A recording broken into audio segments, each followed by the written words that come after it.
The latest tips and equipment to improve your game. The latest from the leaderboards and your favorite courses. This is Golf in the Northwest, an action-packed hour about everything golf. Now here's your host for Golf in the Northwest, Jason Swigard. And a fine good morning to you all. It is August. It is the stretch run of our show. 4 more to go? Yeah, 4 more to go. And then we kick into Ducks football taking over Saturdays here on 105.1 The Fan and the Fan Sports Network. Everybody's starting to gear up for that. Practices are underway. And for the world of golf, the final LPGA major going on over in Wales this morning as we speak. Looks like we might get a tournament after 2 rounds. Look like it might be a fun walk for the leader, who is probably very unfamiliar to a lot of American golfers. Miyu Yamashita was trying to run away for the field, but the winds in Wales are bringing her back to the field. It's the final regular season event on the PGA Tour. They will cut it down to the top 70 in the FedEx Cup points race for the playoffs that begin next week as they get to the Tour Championship. Also, one of the final opportunities to get Ryder Cup points and impress the captain who is in the event, trying to stay in the top 10 for a whole lot of extra dough and bonuses. The question continues about Keegan Bradley. Should he be on the Ryder Cup team? I think it's going to come down to the players. I think if the players go to him and the guys that are automatically in, the top 8 dudes and say, nope, you need to be on this team. We need you. We got to win this. And say, we need you to play. Your vice captains. You've got some guys that have, managed President's Cups and Ryder Cup teams before. They know what they're doing. You can still make the calls and get the pairings and all of that sort of stuff. And maybe playing out there might give you a little advantage once you get used to the course at Bethpage Black. I think it'll come down to that. Unless for some reason he just gets in there and he says, you know what? I can't concentrate on everything I need to concentrate on. So let me just be the captain. But I have a feeling the players will convince him to play. So we got all of that stuff going on. We got a lot of things locally going on. Pardon me. We have we'll go to Corvallis down at 8:30. And Sean Airy has been the head pro down at Trysting Tree. You see it. You drive right in if you're going to Beaver Games. Right there on the right-hand side of Highway 43 before you hit the bridge and get into town. They are the practice facility for the Oregon State golf teams. One of the most playable courses. Very familiar. They are hosting the OGA's Oregon Men's Stroke Play right now, the 73rd edition of that. So they're doing that. They're going to host an NCAA Men's Regional in 2026. So the Ducks, Beavers, maybe some other teams locally, you'll have a chance to go down next spring and watch them, which will be fun. But he's been there forever, and he's one of the few guys that owns everything. He owns his own shop. He runs the beverages down there. It's a kind of a one-man show, as opposed to a lot of these courses that are run and operated by, conglomerates, Kemper Sports, Troon, Escalante Golf, a lot of those sorts of things. But no, he's running his own show down there, been doing it for years. And so we'll get his thoughts on a whole array of things. Also curious maybe how the new world of college sports is affecting golf and some of the smaller Olympic sports. We talk about football and basketball and NIL and all of this money exchanging hands, but how are the sports? And I'm curious, he may not know, but NIL and golfers, because when you're playing collegiate golf, you are of an amateur status. So you also have in the world of golf, there is particulars about being an amateur versus being a professional, and how that is now changing or possibly changing for collegiate golfers, because if you are performing, it also allows you to play in the amateurs, the U.S. amateur, all of those sorts of things. Can you get sponsorship sorts of things? Is there a way to do it without violating the amateur? Maybe they're providing you with clubs and gear and equipment, and maybe the school arranges all of those things. I'll be curious to hear, because I know he's very dialed into Oregon State. So excited to talk to him, and one of the long-standing members of the chapter of the Oregon PGA here. We'll get his thoughts. The Junior PGA Championship going on. That got some headlines because Charlie Woods was up near the top of the leaderboard, possibly going to play his way onto the Junior Ryder Cup team. We had a local player finish higher than him. So, yeah, hold your horses there. We'll go down that leaderboard as well. But look who's here at Schultze. Hey, good morning, Schultze. Hey, happy Saturday. Happy weekend. I know. It's a nice, cool Saturday, which it's going to be great. If you know me. We actually haven't had too much extreme heat this summer. There's been and when it's happened. Too much for me. Oh, no, I think compared to some previous summers, we haven't hit triple digits. You're right. And usually when we pop into the 90s, it's been for a couple of days, and then we come right back down. But every time it says the 80s, it still feels like 90. I think that's what I have to bitch about. No, I think this has been one of the mildest, most temperate, most enjoyable. What I hate are the evenings where it doesn't dissipate. Yeah. If you don't have AC, you're screwed. and in the valley, the air kind of stagnates. Yeah. It's not fun. No, this has been, and I think golf courses, and we'll talk to Sean about that, how they've been able to maintain it. Ooh, yeah. Yeah. Nice summer for golf. Absolutely. No, it's been fantastic for golf here. How's your game? Have you been able to start playing? Yeah. I know you get ridiculed a bunch, but no, I do. It's it was a goal of mine to, leading up to the Fan Golf Classic this year, go at least to the driving range and get some swings in. So I've been to the links a few times. I live in Wilsonville, and it's just a nice, cheap, accessible course. Charbonneau right there. If I feel fancy, my buddy and I have been to Langdon once, but I just felt like I wasn't ready for that yet, just at the driving range. So I went back to Charbonneau, and it's just figuring my swing out. So yes, that's what I've been doing this summer, just trying to hit the damn ball. Really getting. That's all all of us are trying to do. Yeah, and for me, it's actually, I would say, the official start of my journey becoming a golfer. Well, I will recommend, and we were out there a couple of weeks ago, but if you want to work on the short game, Chehalem Glen, just down the road in Newburgh. Okay. They have a great short practice facility. It's a little bit down the road, and so it's 90, 100 yards, but it's got bunkers, it's got a green. I love that. And so you can really, because anybody will tell you, once you got to find a swing and be able to get it off the tee and get it out there. But you can really go in and working on the short game, get those chips, understand how it's going to work. It's a great little facility. You can go down there for an hour, get a bucket, start working on it. I don't have to go to the children's course to do that? No. That's awesome. I love this. All right, Chehalem, let's go. So head down to Chehalem there. So that's what we got lined up for you here. Apologies. My throat has been scratchy. I've been working on it. Can't seem to give it a break. It's been a long couple of weeks here getting us on the Fan Sports Network. But we will bear through.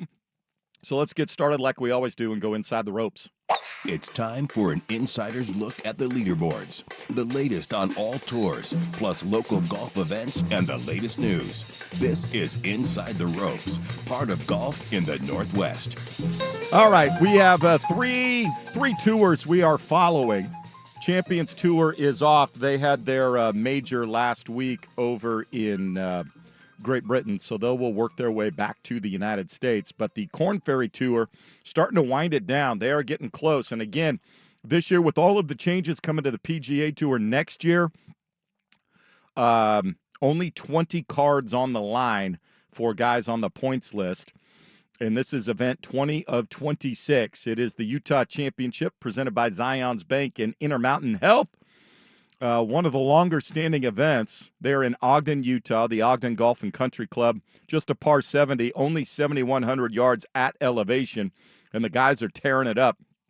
Taylor Montgomery playing down. He's trying to get back on. He had conditional status on the PGA Tour. He's in that purgatory, that in-between, so he dropped back down, playing this event, 14 under par. And a bogey-free 8 under 62 going into round 3. He'll tee off about 2 o'clock this afternoon. But a 62 and a 64 has got him with a 2-shot lead over Adrien Dumont de Chassart. out of Belgium, who has been on the PGA Tour. He's trying to get back there, and you're starting to see this more and more, guys going back and forth. The name to watch, 18-year-old Blades Brown at 10 under par. If he can stay in the top 10, he will get special temporary membership on the Korn Ferry Tour. He decided not to go to college. He's 18 years old, trying to do it on his own, go pro. And if he gets status, he could possibly be there. He's been in a couple of PGA Tour events on sponsors exemptions, and we see this, we remember Ty Tryon from a few years back. Every so often, we'll see if somebody's got the game. And as popular as college golf has gotten, really filtering guys, the PGA Tour now has an affiliation with the NCAA Golf where they are pumping in those top 5 guys. The number 1 guy in their points race gets status on the PGA Tour when he graduates or when he decides to become a pro, if it's within, I think, a year. Sometimes they have, because of how they performed in the U.S. Amateur, if they have exemptions into a Masters or a U.S. Open, those sorts of things, they don't want to take those away. But it'll be interesting to see how Blades Brown does. He is 10 under, 4 off the lead. Alistair Doherty, our main man, he's having a tough stretch. I think he's just worn out. We'll see if we can catch up with him before we are done this season. But just 1 under, could not get the flat stick going, missed the cut. So right now he's about 55th in the points list. Will make the finals. He's got Korn Ferry Tour status, but again, his quest to get going. They will have Golf Channel coverage for this event, 3 o'clock this afternoon on Golf Channel. PGA Tour final regular season event. They had weather. They had to finish up the second round this morning. The Wyndham Championship, Sedgwick Golf and Country Club in Greensboro, North Carolina. And Cameron Young, who's one of the top players since he came out a few years ago, got his tour status. He's always keeping his card, can make the tour champion. He's going to make the playoffs. He started 40th, 15 under par. He is still looking for his first victory on the PGA Tour. It's his 94th start. He's had 2 runner-ups at the match play in 2023, 2024 at the Valspar out there in Florida. But this might be finally his chance to break through, get that elusive first victory. He's got a 3-shot lead over Mac Meissner, Sungjae Im, and Joel Damon. Joel needs to finish. I think second solo will do it for him. He is 101st on the points list. Right now projected 77th in a 3-way tie for second. I think solo second will get him into the top 70. Joel Damon there, he was the first-round leader at 60 with a 61, 9 under. Followed that up, got hot late this morning as the weather cleared, but it's pretty damp out there. Hopefully it is drying up a little, but they're dealing with all that mugginess in North Carolina, hot temperatures. It's steamy, humid, thunderstorms in the area, so hopefully they can get back on schedule and get this one in. But you've got a couple of things going on. Obviously, the top of the leaderboard, will somebody get the 2-year exemption into the Masters, into the U.S. Open, all that fun stuff. But the top 70 on the points list will get into the FedEx Cup playoffs that start next week. And a lot of guys on the bubble. Davis Thompson right now projected, he's in a log jam at 9 under par. He is the bubble boy, projected at 70th right now. Chris Kirk, if he can finish in the top 10, will get in. He starts the week at 73. So some familiar names. Gary Woodland, 75th. He would like to get in. Of course, his comeback from brain surgery is quite remarkable. And so he would be a fan favorite to see in the FedEx Cup playoffs. We'll keep an eye on that. Coverage this weekend. Golf Channel, 10 a.m. this morning. CBS will have it. And I believe they will start around noon today with coverage. We'll have to see how the weather. Sometimes they will bump it up a little bit. But the major going on this week, final major on the LPGA Tour, Royal Porthcawl in Wales for the AIG Women's Open. After 2 rounds, Miyu Yamashita at 11 under par had a 3-shot lead over fellow Japanese player Ryo Takeda. at 8 under, and then 7 shots back to a logjam at 3 under par at 4 under. But right now, she has a bogey, playing 1 over, and is coming back to the field. American Andrea Lee, her only victory came here at Portland in 2022 out at Columbia Edgewater, and she's looking for a second victory, but she's got it rolling 6 under on her round today through 13. Didn't know if we were going to get a tournament, but the wind's whipping up in the afternoons, and looks like it's dry right now, but 10 to 15 mile an hour winds are really making things difficult and putting tee shots at a premium. A lot of crosswinds. Absolutely gorgeous there on the coast of Wales, but very exposed. And true link style golf. It's been fun to watch. USA has it this morning. NBC will pick it up, I believe, at 9 a.m. But Miyu Yamashita, a name not too familiar here with the American players, dominated the Japanese LPGA Tour for a few years. Player of the Year in 2022, 2023, 13 wins over there. Came over to the LPGA last year, and this year having a great year. 15th in the world golf rankings. And so while unfamiliar to Americans, top 20s, I think, in all of the majors, couple of top 10s this year. So putting it all together at the right time, can she keep it together? The names people are looking for: Nelly Korda, struggling, even through 13 at 2 under par. Lottie Woad had it going yesterday.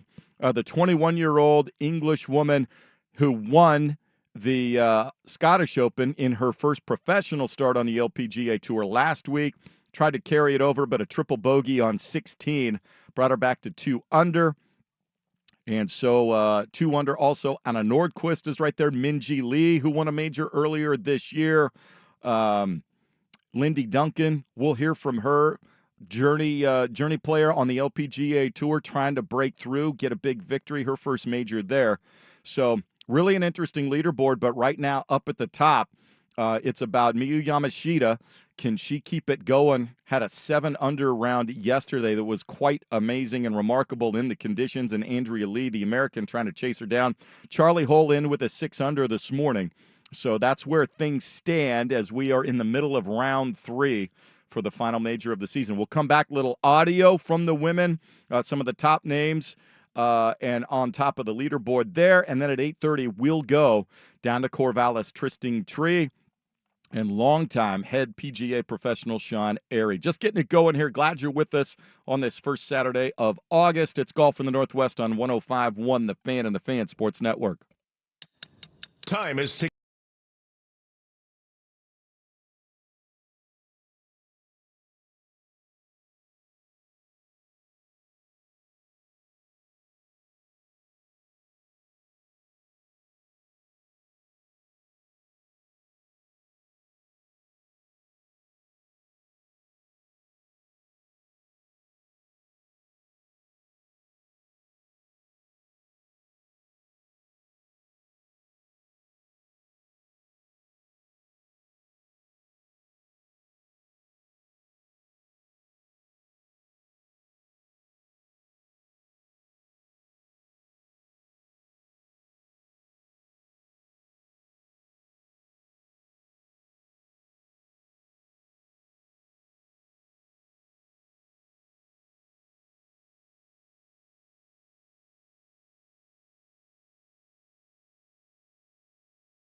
This is Golf in the Northwest on the Fan Sports Network, 105.1 FM and 1080 AM. Jason Swigard back here with you. Golf in the Northwest, Sports Saturday following us. Joe and Rashad will be in here. We'll get back to the nonsense in Dallas. I think everybody appreciating a reprieve there. We've heard enough about Jara and Micah Parsons. And if you know my story, I'm smarter every day. Enough of that. Let's get back to the ladies out there in Wales. The leaderboard getting much more interesting in round 3. Looked like a runaway there with the 2 Japanese rookies on the LPGA Tour having a healthy lead over the field. They have come back to the field. There was a logjam starting the day at 4 under, and one of the names there tied for third starting today's play was Lindy Duncan, who's been on the LPGA Tour now her 10th season. Four-time All-American coming out of Duke, won 6 collegiate events. I think there was a lot of excitement that she might be one of the top American players, but still looking 10 years later for her first LPGA Tour victory. She talked about just her play in general after 2 rounds going into the weekend. I kind of struggled off the tee, so that was where my doubles came from on the first hole. I actually thought I hit a good drive, and it went through the fairway. And I had a really awkward stance and barely advanced it from there. So that was kind of an unfortunate start, but I did the same thing yesterday, making a double on the first hole. So I just knew there were going to be opportunities, and I tried to get the ball and play the best I could, and my short game was really good today. As it needs to be, playing true link-style golf. You've got winds 10 to 15 miles an hour, a little gusty, and a lot of them were crosswind. She talked about how the conditions are affecting the strategy, especially off the tee. Yeah, I think off the tee, there's a lot of strategy because the fairways are sloped, so and a lot of the winds are crossed, so it's kind of hard to keep it in the fairway. So there's different strategies. I kind of put driver away today and just basically hit 3 woods, and that kept me in play for the last couple holes. That might be the case going into the weekend the same. Unfortunately, 2 over on her round right now, and still on the front 9. We'll get an update here and see if we can see where Lindy Duncan went. Yeah, just getting to the turn, 2 over. With a couple of bogeys, yet to make a birdie on the round today. But one of those names that you'd like to see as we keep searching, so much pressure is on Nelly Korda to carry the flag for the American golfers out there. We haven't seen Rose Zhang much. She missed the cut. Haven't heard much. Obviously, Danielle Kang still dealing with back issues. She's had a not much of a season, so still looking for those young American golfers to come up and pick up the torch for some of the names that we've seen retire. Lexi Thompson, Michelle Wie, Brittany Lincecum, that we got to know over the last decade that are moving on to the next stages of their lives. Where are the young American players going to come from here? The young name that has taken over the game in recent, she was the #1 ranked amateur, had a stellar career at Florida State, won the 2024 Augusta Women's National Amateur event, and then won in her first professional start on the LPGA Tour last week. That's Lottie Wood, who looked yesterday like she had it going. She was at 5 under on the 16th tee. And then a triple bogey. Really unfortunate luck with an unplayable lie. She talked about her misfortune on the 16th. Yeah, I think it's probably the toughest hole on the course. The tee shot's hard, hit the fairway, and then you've got 3 wood into very strong wind. So anything that's missing the target is going to be exaggerated. So pushed it and got a pretty unlucky lie. It wasn't too thick around there apart from where I was. So couldn't really do much with that. But 2 pars after that wasn't too bad. So managed to get it in back at 2 under. She is there right now, even through 13 holes to play. A lot of excitement. A lot of pundits were picking her, I saw, to go out and win this thing. So, and I don't think it's the golf. I think maybe what came after it and all of the media, all of the attention at a new level, especially being over near home in England. Probably took a little wind out of her sails energy-wise, but still a strong performance, tied for 23rd right now. So we'll see about that. Nelly Korda still looking for her first win this season. She's been consistently in the top 25 in seemingly every event.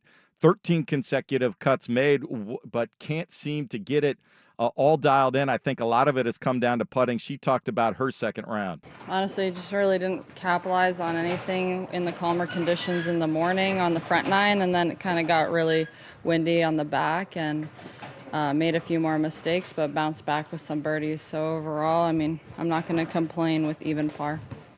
And I think for her, it's just a matter of, man, when she gets the putter dialed in and has the ability to stack birdies, she certainly can go low. The ball striking as good as anybody on tour, figuring out the win, and is always the case with link-style golf in these sorts of conditions. You're subject to some funky bounces. She's even through 13 to play today, playing again with Lottie Wood. At 2 under par. She's been enjoying the fun, though. She loves the crowds, loves everybody coming out to support, seems to be able to keep even keel. Well, here's some comments later on. I want to make sure we get to Sean down at Trysting Tree, but she was asked about with the boom in women's sports across the globe, soccer, basketball, more women's professional leagues coming about, just where the LPGA fits into that and how they can kind of ride the wave a little bit. So we'll discuss a little bit more about that later on in the show. But when we come back, time to head down to Trysting Tree. Sean Airy, the longtime PGA head professional, joins us as we make the turn. It's Golf in the Northwest here on 105.1 The Fan and the Fan Sports Network.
This is Golf in the Northwest on the Fan Sports Network, 105.1 FM and 1080 AM.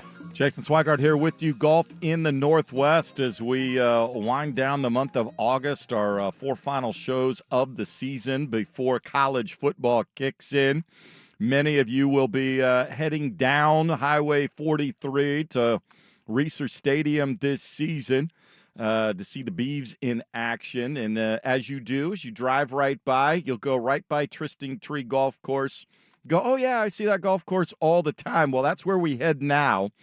And pleased to have joining us the longtime head PGA professional at Trysting Tree, the 2023 Pacific Northwest Section PGA Merchandiser of the Year. There, among many accolades he's garnered over the years.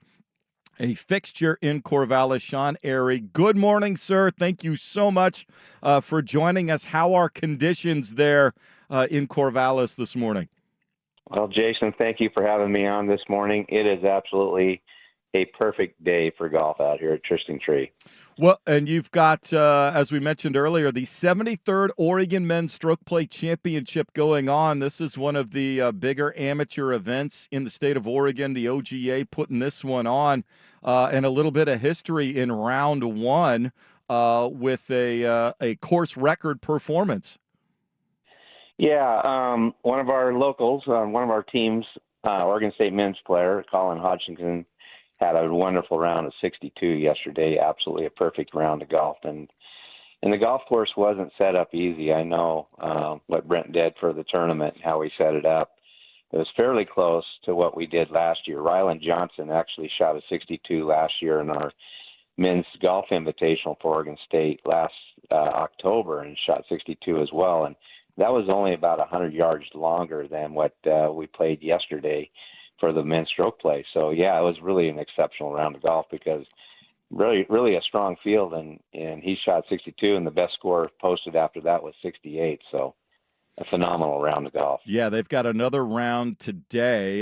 It's nice going to the first tee with a 6-shot lead, and so we'll see if he, and a lot of local knowledge. Obviously, they're playing that course. That's where they practice. We'll start there. The affiliation, a long time with Oregon State. They've got a nice practice facility there. It's one of their home courses. You're going to host an NCAA men's regional next year. What's it like to kind of be affiliated with a major Division I university with those golf programs? Well, yeah, it's fun because I've been here 34 years, and I got to see all the kids come through, and now I see their kids coming up now. It's been kind of fun to see that. But, Trysting Tree is actually owned by the Oregon State University Foundation, so we are an asset of the university, so we're an extension of Oregon State as well. So a lot of people don't associate us with Oregon State, but we are one of the three for-profit foundation assets that is owned by the OSU Foundation. So we're very happy to do everything we can for men's and women's golf here at Oregon State and keep it going. A couple years ago, which was really cool to see, we were one of the only 3 programs in the country to have both men and women make it to the regionals and nationals. So that was pretty cool to see at Oregon State. And we feel pretty honored that we're doing what we can to help facilitate their programs. Oh, no question. And now, obviously, with the changes that have gone on, the Pac-12 dissolved and is trying to be reinvented. How has, we hear all about football and basketball and the big NIL money, all of those sorts of things, but how is that affecting a program like a golf program? And Oregon State has, had a number, been getting to NCAA regionals. We've seen some of their players get to the tour level as professionals. How has that affected what the program is still able to do moving forward? And the other piece of that is, in the NIL world, obviously, most of these golfers have amateur status. That actually means something in the world of golf. Are they able to partake of the NIL and some of the sponsorship resources available, or do they simply have to be complete amateurs if they want to keep that amateur status? No, I think, anymore now, NIL is available for golf as well. You have to probably get more involved with that with John Rehorn and Don Shockley, the golf coaches at Oregon State, more involved there, because we don't really have any involvement with their programs other than supplying the facilities for them. But it is, you see it out there. It is a hard thing to do anymore. And I don't think it's just men's and women's golf. It's every sport and across the board for Oregon State. It's always going to be a challenge, but whatever you can do to help develop players and golfers and give them the resources to become better players, that's the big thing they're looking for. And our practice facilities are right up there with some of the best in the country now.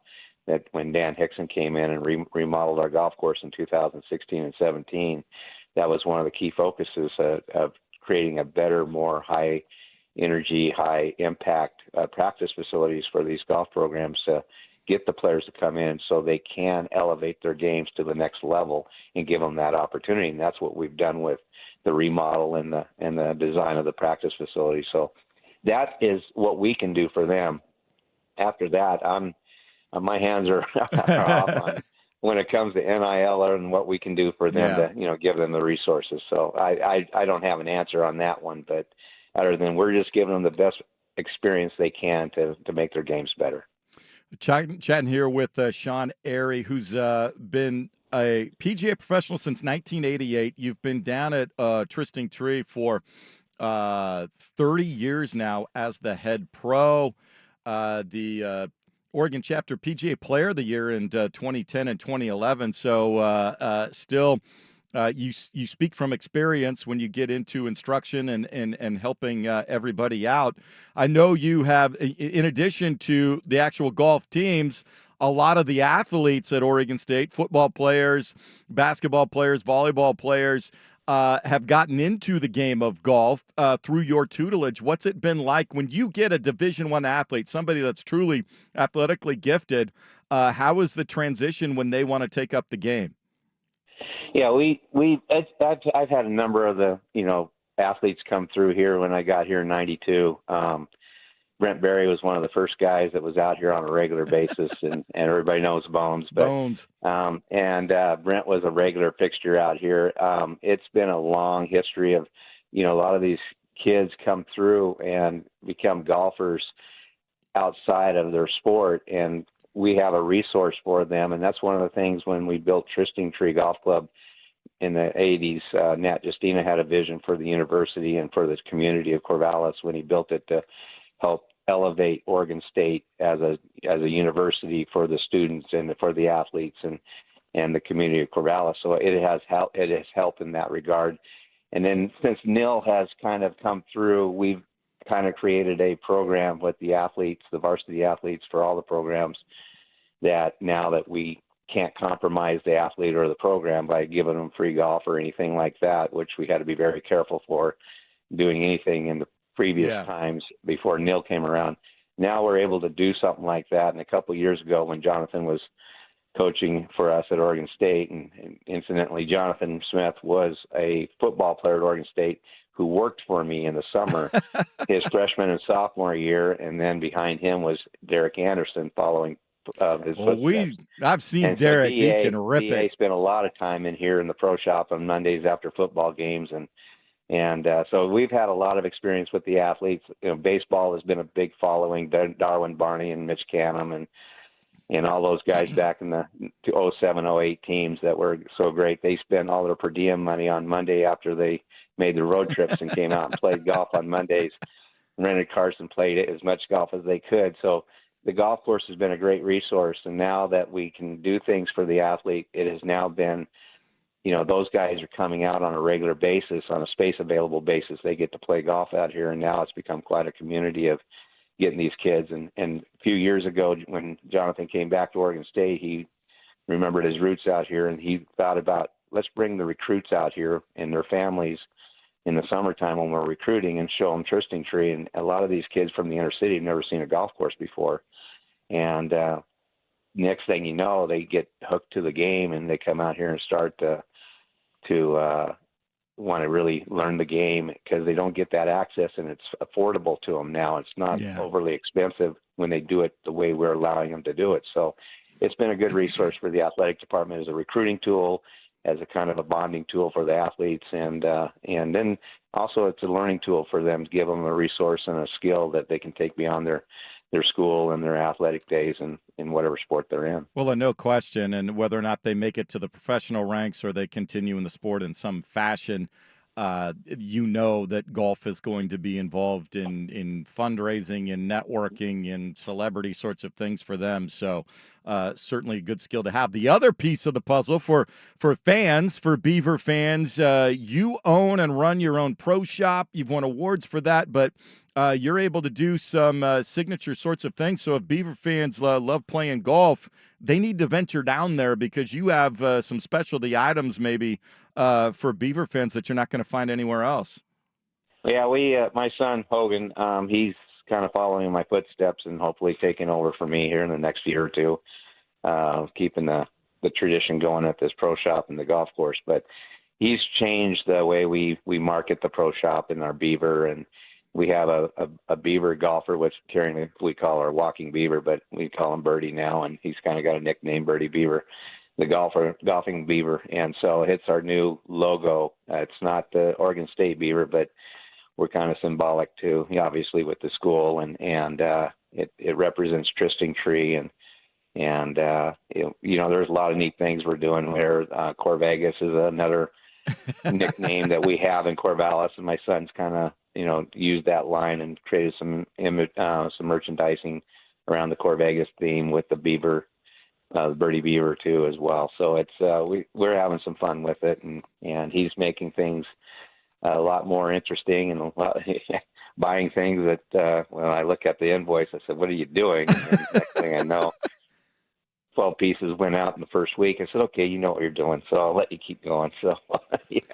Well, yeah. Now, are those things? Is there an online piece to that, or do you need to come down and play around and then go in the golf shop and take advantage of it there?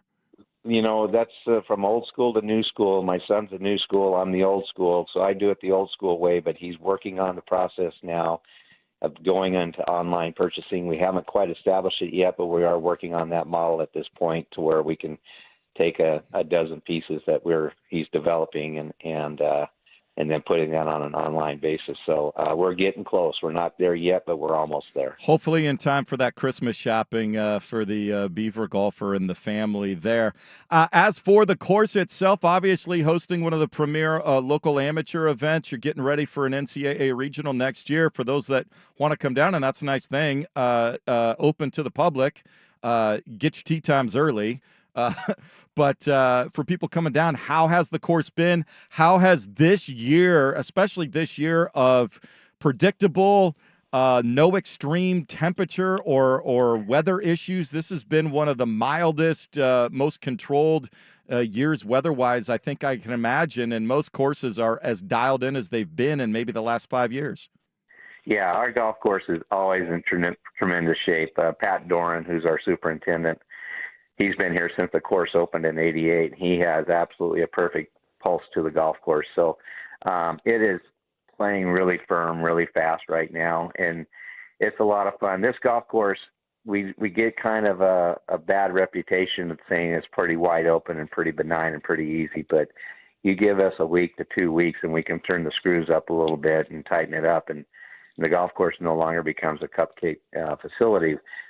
I like to tell people we actually design the golf course and run the golf course 51 weeks out of the year or 52 weeks out of the year if we don't have a tournament for the general public so that they can enjoy their round. And the pace of play is always a very good, solid 4:15, around 4 hours, 4:15, even on a day when we're doing 275 to 300 rounds of golf. But when we have a big event coming up like next May, we're going to have some time to grow in the rough and do some things to the golf course we normally don't do. We've had the opportunity to do it about 4 or 5 times over the past 35 plus years. And when we do that, this golf course no longer represents what Tristan Tree is on a day-to-day basis. I have a great story to tell you back in 2000 and 2001 that you'll probably find some humor to. We hosted the 2001 NCAA regionals for both men and women on back-to-back weekends in May in 2001. And so in 2000, we did a preview tournament, and we invited quite a few really good, strong teams in the West Coast and a few on the East Coast. And it was in September. And in September, our roughs go dormant, and there's not much rough out here on the golf course. There's basically brown rough and dried out grass. And it was pretty wide open and easy to play. And we had a team called at BYU come in, and there's a son of a pretty famous golfer that came out to watch his son play, and I'm in my office and knock, and it's Johnny Miller, and he pokes his head in and he says, "Are you the head pro?" And I go, "Yes, I am." And he said, "Well, I'm Johnny Miller." And I said, "Well, I'm undeniable there." Got that. And he goes, "Well, this is a blueprint of how any public golf course facility should be built and made and maintained. This is absolutely a perfect golf course." everything about it is just what anybody that needs to do a golf course in. This is how it should be done. And I said, well, thank you for the compliment. Fast forward 9 months, we have a very wet May, and we are growing the rough up. The fescue's an ankle high, if not higher, and it's so thick that you can't find your golf ball in it in half the time. So he comes back in and he looks at me and knocks on my door and he says, I don't know what you guys did to your golf course, but it's totally unfair. He said, you can't find your golf ball. He said, the U.S. Open, the British Opens, you can't, they don't even do what you guys did to your golf course. And I go, well, to be fair to it, Mr. Miller, I go, our fairways are 30 yards wide and we had 10-yard bumpers between the fescue and the fairway. So you got 50 yards to put the ball in play. I said, if you think that's unfair, I said, Ches Reavie shot 67 and Matt Jones shot 65 from Arizona State, so I think the golf course is fair. It happened to be his son shot 89 or 92 that day, so he wasn't too happy. But I get comments about when we have the golf course set up that way, what'll happen is my customers will come in here and they say, well, I'll come back when the rough's cut down. There you go. And so if you want to challenge yourself and you really want to find out, next May would be a fun time to come out and play Tristan Tree, because we won't have it to that extreme. I think the next year or the year after we had the Pac-12 championships, and we dialed it down a little bit, and I think Pat figured out the perfect height for our roughs to where it's still not a penalty, but you're not going to get it on the putting surface from the rough, and it's still findable, very playable. But we had a very wet spring that year in 2001, and we lost control or any way of mowing it down. But it was quite a funny thing to hear Johnny Miller give us a praise and then a rip. So, Sean Airy, the longtime PGA head professional down at Tristan Tree. If people want to learn more about it, make a tee time. What's the best way to go about doing that? Well, we have online. You go on to tristantree.com and you can log on there and set up an account and then get a tee time. We do 7 days in advance. We're a very busy golf course all the time, Fridays, Saturdays, and Sundays, but we can always find room for you, and it's still a fun and enjoyable golf course. The greens running about 13 right now, 13 and a half probably today with a little bit of breeze, so they're kind of slick out there. There we go. Well, they should be enjoying it. Should be ideal conditions down there, low 80s for temperature, not much breeze. So good luck to all the competitors. See if they can chase Colin down this afternoon. Sean Airy, thank you so much for the stories and for your time, and we look forward to seeing you down the road. Anytime, Jason. Thanks for the time. There you go. Sean Airy, PGA head professional down at Tristan Tree, they'll host an NCAA regional next year. Should be a fun time. And boy, if you want to see the next crop of golfers to possibly be making the tour, should be a lot of fun to go down. We'll come back. Some final thoughts on the AIG Women's Open there and how they can boost get more out of the current boon and ride the wave of women's professional sports. And we'll update you on the Junior PGA Championship just wrapped up, a local golfer there in the top 10. We come down the stretch. It's Golf in the Northwest on 105.1 The Fan and the Fan Sports Network.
FM and 1080 AM.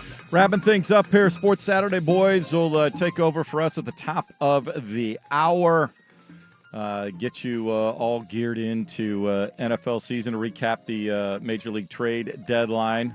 Schultz, your Mariners seem to have found a little magic, so they'll get into that. Well, you got the good vibes back. They did get the good vibes back. Excited to talk about that. Yes, J.P. Crawford with a walk-off last night, and maybe, just maybe, this will be the year for the Mariners. We mentioned the Junior PGA Championship was going on this week. After this, they will pick out the Junior Ryder Cup team. There were a couple of spots. The top two get automatic berths in. There's still a wild card. Charlie Woods was getting headlines. He was up there near the top of the leaderboard, but did not have a good final round, 2 or 3 over 74, and fell back to a tie for ninth. But our local player, Drew Woolworth, out of Lake Oswego, 10 under par. He finished solo 8th. He is going to be headed to the University of Georgia after his high school career is done there at Lake Oswego, the defending 6A boys state champion. He has had quite a summer, winning events all over the place, but won the local chapter of the Junior PGA down at the OGA course. They were playing the Burke Boilermaker Golf Complex out there in West Lafayette, Indiana. London Esterline of Kansas, your winner, ran away with it, 19 under par. But it'll be interesting to see for Drew if there are Walker Cups, Curtis Cups, Junior Ryder Cups in his future, as he has been a young prodigy here we have been following. And hopefully maybe he'll get a break in the schedule. We'll see if we might be able to catch up with him before the summer is over. Quick check of the leaderboard. Miyu Yamashita still on top for the women in their final major, 10 under par, 3 shots clear of Andrea Lee, Alim Kim, and Rio Takeda there, who are still on the course playing the back nine now. This will be on NBC starting at 9. Last year, they had to do some juggling around with Lottie Woad. They stuck it on CNBC, and some of the women were asked, what does the LPGA Tour with the new commissioner now need to do in order to put this product on a better platform? I mean, I just think, more investment into us, I would say. Network TV, anything that kind of pushes us forward, that's always going to help. But I think we're trending in a great direction, but kind of, in a sense, never being content, always trying to push forward. And they got to undo, their TV rights are tied into the PGA Tour.